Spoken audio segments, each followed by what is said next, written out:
Kryetari në detyrë i Kuvendit të Kosovës Glauko Njufca priti sot në takim përfaqësuesit e partive politike në përgatitje të seancës konstituive në 15 prill. Në takim nuk morën pjesë përfaqësuesit e listës serbe.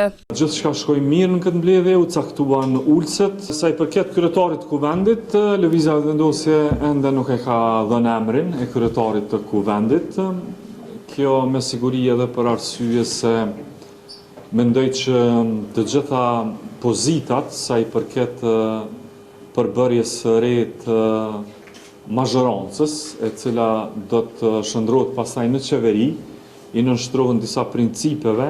Sa i takon formimit të qeverisë së re, Konjufca konfirmoi se vetëvendosja ka kaluar në planin B pas dështimit të planit A për mosarritjen e rezultatit të pritshëm në zgjedhje. Kur jemi te qeveria, është e pamundshme pa u themeluar një koalicion i cili e krijon mazhorancën. Akti i parë me cilën po fillon përpjekja për konstituimin e institucioneve të reja sa i përket koalicionit të ardhshëm janë konsultimet që kryeministri ka kërkuar me Lidhjen Demokratike të Kosovës.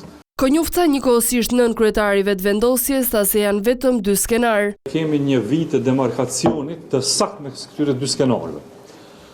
Ose është skenari i qeverisë të shkurt, e cila qeverisë deri në zgjedhjen e presidentit, ose është skenari i dytë i krijimit të një qeverie e cila është e aftë me zgjedhjen e presidentit.